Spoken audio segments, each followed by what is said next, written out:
गुरुर्ब्रह्मा गुरुर्विष्णुः गुरुर्देवो महेश्वरः गुरुः साक्षात् परब्रह्मा तस्मै श्रीगुरवे नमः। वसुदेवसुतं देवं कंसचाणूरमर्दनं देवकी परमानन्दं कृष्णं वन्दे जगद्गुरुं। हरि ओम तत्सत्। हरि ओम तत्सत्। हरि ओम तत्सत्। सद्गुरुनाथ भगवान की जय।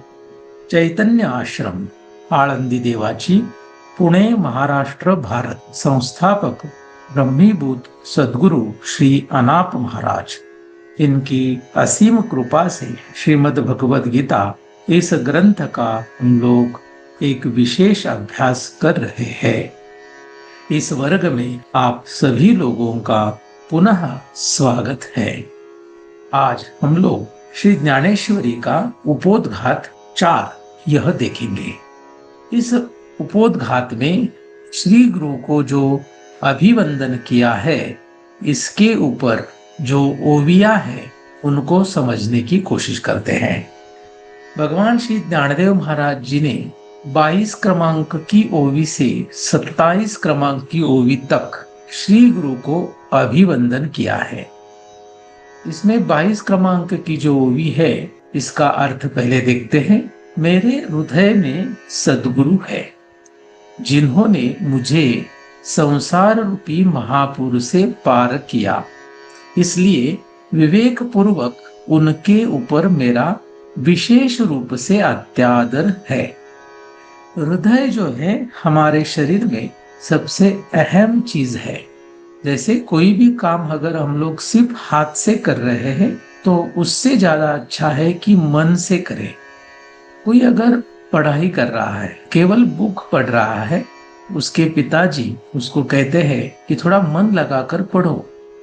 इसका मतलब क्या हुआ? सिर्फ आंखों से पढ़ना, इससे ज्यादा मन लगाकर पढ़ना ये ज्यादा महत्वपूर्ण है। और उसके आगे भी दिल से पढ़ाई करना ये ज्यादा महत्वपूर्ण है। तो शरीर में दिल माने कि हृदय ये सबसे महत्वपूर्ण है। भगवान श्री ज्ञानदेव महाराज ऐसे कहते हैं कि मेरे हृदय में सद्गुरु है, माने कि सबसे जो महत्वपूर्ण हमारा शरीर है वह हृदय है, और हृदय में सबसे महत्वपूर्ण यहाँ पर सद्गुरु विराजमान है, ऐसे ज्ञानदेव महाराज कहते हैं। वह ऐसा क्यों कह रहे हैं, इसका कारण भी यहाँ पर उन्होंने दिया है। जिन्होंने मुझे संसार रूपी महापुर से पार किया। जगत में सबसे बड़ा अगर कोई कार्य है तो वह है इस संसार रूपी महापुर से पार करवाना। तो हमारे श्री गुरु श्री निवृत्तिनाथ, उन्होंने हमें इस संसार रूपी महापुर से पार करवाया है, और उसके कारण मेरे हृदय में हमारे सद्गुरु श्री निवृत्तिनाथ है, ऐसे श्री ज्ञानदेव महाराज कहते हैं। और उसके कारण इसलिए विवेक पूर्वक, सार और असार इन दोनों का जो विचार होता है इसको विवेक कहते हैं। तो सारासार विचार करने के बाद मुझे यह समझ में आया कि पूरे संसार में सबसे बड़ी चीज है संसार रूपी महापुर से पार होना।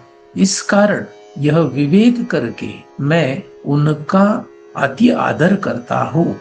विशेष रूप से यह अत्यादर है, ऐसे इस 22 क्रमांक की ओवी में भगवान श्री ज्ञानदेव महाराज कहते हैं। 23 और 24 क्रमांक की ओवी में 2 उदाहरण देते हैं, 2 दृष्टांत देते हैं। जैसे आंखों को अंजन प्राप्त हो जाए, उस वक्त दृष्टि को एक अलग दृष्टि प्राप्त होती है। फिर जहां वह विशेष दृष्टि पहुंचती है, वहां महानिधि प्रकट होता है। अंजन साधारण रूप से इसका अर्थ होता है काजल। काजल का आयुर्वेद की हिसाब से या फिर हमारी आंखें अच्छी रहे इस हिसाब से बहुत महत्व है, यह हमें पता ही है। लेकिन एक ऐसा काजल होता है, एक ऐसा अंजन होता है, जिसकी वजह से अगर वह हमें आंखों में प्राप्त हो जाए तो उस अंजन की वजह से जमीन के अंदर जो खजाना होता है वह दिखाई देता है, ऐसे माना जाता है। किसी के आंखों में अगर अंजन है तो उस अंजन की वजह से उसकी दृष्टि सामान्य दृष्टि नहीं रहती है, क्योंकि सामान्य दृष्टि से सामान्य चीजें दिखाई देती है। लेकिन इस अंजन की वजह से जो जमीन के अंदर दिखाई नहीं दे रहा ऐसा धन भी दिखाई देता है। तो यह दृष्टि एक अलग दृष्टि है, यह एक विशेष दृष्टि है, और उस विशेष दृष्टि की वजह से यह महानिधि दिखाई देता है, वह खजाना दिखाई देता है। दूसरा दृष्टांत है, अथवा चिंतामणि हाथ में आ जाए उस वक्त सदैव मन में विजय की भावना रहती है। वैसे ही मैं श्री गुरु निवृत्ति रूपी अंजन या चिंतामणि के कारण पूर्ण काम हुआ हूँ, ऐसा श्री ज्ञानदेव महाराज कहते हैं। तो इसमें पहला जो उदाहरण था अंजन का था, दूसरा चिंतामणि का है। चिंतामणि का अर्थ क्या है? ऐसा मणि है जिसकी वजह से हमारे मन में जो भी चिंतन हो रहा है, हमारे मन में जो भी इच्छा है वह पूर्ण हो जाती है। जिस मणि के कारण यह होता है उसको चिंतामणि ऐसा कहा जाता है। तो चिंतामणि अगर किसी के हाथ में आ जाए, उसके पास अगर वह चिंतामणि है, तो उस वक्त उसके मन में कैसी भावना होगी? उसे जो चाहिए वह मिलने वाला है, और उसके कारण हमेशा उसकी विजय की भावना होगी। ऐसा दूसरा दृष्टांत है। वैसे माने कि ये दोनों दृष्टांत जो है वैसे, तो मेरे पास कौन सा अंजन है या मेरे पास कौन सा चिंतामणि है? निवृत्ति रूपी हमारे जो श्री गुरु है वही अंजन है, वही चिंतामणि है। और उनके कारण क्या हुआ? मुझे जो ब्रह्म रूपी महानिधि है वह प्रकट हुआ, वह मुझे प्राप्त हुआ, और इसके कारण वह मेरे लिए अंजन हुए। पूर्ण काम ऐसा क्यों कह रहे हैं? साधारण रूप से सभी लोगों को काम होता है, सभी लोगों को कोई ना कोई इच्छा होती है। जगत की सबसे बड़ी इच्छा क्या है? सबसे बड़ी इच्छा भगवान या फिर ब्रह्म परमेश्वर उनको प्राप्त करने की रहती है। और जिनको यह परमेश्वर प्राप्त हुआ उनकी सभी इच्छाएं पूर्ण हुई, ऐसे हम कह सकते हैं। तो परमेश्वर की प्राप्ति होने के कारण मैं पूर्ण काम हुआ हूँ, ऐसे श्री ज्ञानदेव महाराज कहते हैं। 25 क्रमांक की ओवी में भगवान श्री ज्ञानदेव महाराज ऐसा कहते हैं कि जानकार मनुष्यों ने इसी के कारण गुरु को भजना चाहिए, क्योंकि सभी लोगों को कुछ ना कुछ काम है ही, कुछ ना कुछ इच्छा है ही। अगर आपको पूर्ण काम होना है तो आपको गुरु को भजना चाहिए। लेकिन ये कौन कर सकता है? जानकार मनुष्य, माने कि जो विद्वान है वही मनुष्य गुरु को भज पाता है। सभी लोग गुरु को नहीं भज पाते हैं। या फिर जो गुरु को भजेगा, जो गुरु को भजने वाला है वह जानकार होगा, और उस वजह से क्या होगा? वह कृतकृत्य हो जाएगा, अर्थात कृतार्थ हो जाएगा। उसका यह कृतार्थ होना कैसे है? जैसे कि जड़ों को सिंचाई करने से पेड़ की शाखा, कोमल पत्ते आदि संतोष प्राप्त करते हैं, वैसे ही अगर कोई श्री गुरु को भजता है तो हमारी जिंदगी संतोष प्राप्त करती है। 26 क्रमांक की ओवी में दृष्टांत देते हैं, अथवा समुद्र में स्नान करने से त्रिभुवन के सभी तीर्थ स्नान का फल प्राप्त होता है। दूसरा दृष्टांत इस ओवी में दिया है, अमृत प्राशन करने से सभी रस की प्राप्ति होती है। तो समुद्र में स्नान करने से सभी तीर्थ स्नान का फल कैसे प्राप्त होगा? ऐसा प्रश्न हो सकता है। साधारण रूप से देखिए कि त्रिभुवन माने कि हम लोग यहाँ पर हमारी जो पृथ्वी है उसको लेते हैं और भारत देश लेते हैं। अगर मैं गंगा स्नान करूंगा तो मुझे गंगा स्नान का फल प्राप्त होगा। अगर मैं जमुना में स्नान करता हूं तो जमुना नदी जो है उसके जो स्नान का फल होगा वो मुझे प्राप्त होगा। लेकिन ऐसे समझ लीजिएगा गंगा सागर है, तो गंगा सागर माने कि जहां पर यह तीनों नदियां एक साथ आई है और सागर को प्राप्त हुई है, वहां पर तीनों नदियां ही नहीं, जितने भी सारी नदियां इस एक प्रवाह में आ गई और सागर को प्राप्त हुई, समुन्दर को प्राप्त हुई, तो वहां पर सभी तीर्थ समुन्दर में एक साथ आने के कारण वहां पर मुझे सभी तीर्थों के स्नान का फल प्राप्त होगा, ऐसा यहाँ पर कह रहे हैं। दूसरा भी एक तरीका हम लोग इसको समझने के लिए ले सकते हैं, जैसे कि कोई भी जो नदी है उसमें जो पानी बह रहा है वो कहाँ से आया है, तो वो आया है आकाश से। तो आकाश में जो पानी पहुंचा वो कहाँ से पहुंचा है, तो वो समुन्दर से ही पहुंचा है। तो समुन्दर का पानी ही आकाश में चला गया और आकाश से ही वह फिर अलग अलग प्रकार के तीर्थ बना। तो समुन्दर ही वह सोर्स है, वह जगह है जहां से ये तीर्थ बने हैं। उस समुन्दर का स्नान जो है, सभी तीर्थों का स्नान जो है उसका फल देने वाला है, ऐसा एक अलग यहाँ पर विचार भगवान श्री ज्ञानदेव महाराज जी ने प्रकट किया है। और एक उदाहरण इस ओवी में आया है, वह अमृत प्राशन करने का।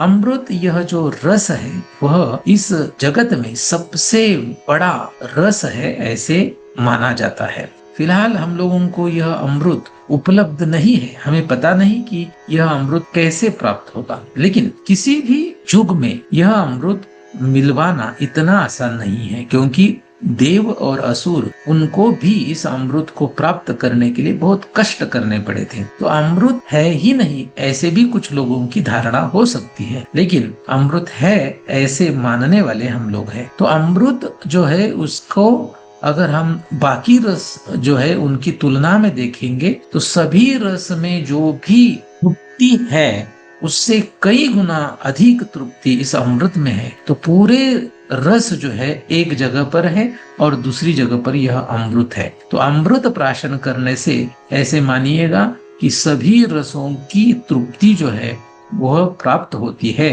27 क्रमांक की ओवी में कहते हैं, उसी प्रकार पुनः पुनः मैं उसी श्री गुरु को ही अभिवंदन करता हूँ, जो मेरी मनोरुचि अर्थात अभिलाषा पूर्ण करते हैं। तो यहाँ पर ऐसे कहते हैं कि अगर अमृत में प्राशन करूंगा तो बाकी रस मुझे प्राशन करने की जरूरत नहीं। अगर मैं समुन्दर में स्नान करूंगा तो मुझे किसी अलग तीर्थ में स्नान करने की जरूरत नहीं। ऐसे अगर हम दृष्टांत की तरफ देखते हैं तो उसके बाद यह सिद्धांत हुआ, एक बार श्री गुरु को अगर मैं अभिवंदन करता हूँ तो किसी और को मुझे अभिवंदन करने की जरूरत नहीं है। इसी कारण मैं पुनः पुनः उसी श्री गुरु को ही अभिवंदन करता हूँ। हमारे जो श्री गुरु श्री निवृत्तिनाथ है उनको मैं अभिवंदन करता हूँ, और वह जो मेरे श्री गुरु है उनके कारण जो मेरी मनोरुचि है अर्थात मेरी जो अभिलाषा है वह पूर्ण होती है।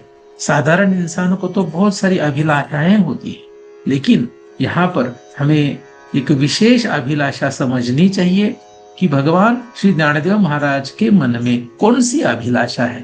तो उनके मन में ऐसे हम साधारण रूप से यहाँ पर देखेंगे कि उनके मन में परमेश्वर प्राप्ति की अभिलाषा है। तो यह अभिलाषा उनकी पूरी करने में जो सहायक है वह श्री गुरु है। और दूसरा भी अर्थ यहाँ पर 22 क्रमांक की ओवी के आधार से कर सकते हैं कि संसार रूपी महापुरुष से पार होने की जो अभिलाषा है वह अभिलाषा पूर्ण करने वाले हमारे यह सद्गुरु है, और उसी के कारण मैं पुनः पुनः उसी श्री गुरु को ही अभिवंदन करता हूँ। बाकी जो गुरु होते हैं वह अलग अलग कार्य करते हैं, लेकिन सबसे महान गुरु कौन है? जो संसार रूपी महापुरुष से किसी जीव को बाहर निकालते हैं वह सबसे महान गुरु है। बाकी के गुरु भी हम लोग कह सकते हैं कि महात्मा है, वो अलग अलग ज्ञान देते हैं, अलग अलग शिक्षा देते हैं, लेकिन सबसे महत्वपूर्ण जो इस संसार में है वह है संसार रूपी महापुरुष से पार होना, और यह हमारे श्री गुरु देते हैं। इसी के कारण मैं पुनः पुनः उसी हमारे श्री गुरु निवृत्तिनाथ को अभिवंदन करता हूँ। ऐसे यहाँ पर श्री गुरु को अभिवंदन किया है। तो इस तरीके से हम लोगों ने देखा कि शुरुआत में 3 जगह पर नमन या फिर जय जयकार या अभिवंदन किया है। सबसे पहला जो अभिवंदन ओम को किया है। तो ओम क्या है हमें पता है, हम लोगों ने इसका एक वीडियो बनाया था। दूसरी है माँ शारदा और तीसरा है श्री गुरु। तो ऐसे तीन जगह पर यहाँ पर नमन है या फिर जय जयकार या फिर अभिवंदन है। ओम क्या है? ओम यह परमात्मा है और ओंकार स्वरूप जो है वह दो प्रकार का हमने देखा था, एक स्वरूप लक्षण, एक तटस्थ लक्षण। ऐसे हम दो प्रकार का यह परमात्मा देखे, जिसको श्री गणेश भी कहा है। श्री गणेश कहने का कारण क्या हो सकता है, यहाँ पे उनका नाम क्यों लिया है? क्योंकि साधारण रूप से भारत देश में हमें पता है कि कोई भी कार्य शुरू करने से पहले श्री गणेश इनकी पूजा होती है। तो इस कारण यहाँ पर श्री गणेश का नाम लिया है और भगवान श्री ज्ञानदेव महाराज कहते हैं कि परमात्मा ही श्री गणेश है। तो ये परमात्मा श्री गणेश कैसे है, इसका वीडियो हम लोगों ने देखा है। दूसरा जो यहाँ पर नमन है वह है माँ शारदा को। यह माँ शारदा परमात्मा की ही निज माया है। मम माया ऐसे शास्त्र में कहा है, मम माया, तो परमात्मा की ही यह माया है। और तीसरा जो है वो श्री गुरु है। श्री गुरु कौन है? परमात्मा एवं माया का निसंदिग्ध ज्ञान जिन महापुरुषों ने प्राप्त किया है, श्री गुरु कहलाते हैं। तो ऐसे यहाँ पर इस ग्रंथ के आरंभ में भगवान श्री ज्ञानदेव महाराज ऐसे तीन जगह पर नमन कर रहे हैं या फिर जय जयकार कर रहे हैं, अभिवंदन कर रहे हैं, ऐसे दिखाई देता है। तो आज के लिए बस इतना ही। कुंडलीक वरदा हरि विठ्ठल श्री ज्ञानदेव तुकाराम पंढरीनाथ भगवान की जय। माऊली गणेश्वर महाराज की जय। जगत गुरु तुकाराम महाराज की जय। सद्गुरुनाथ भगवान की जय।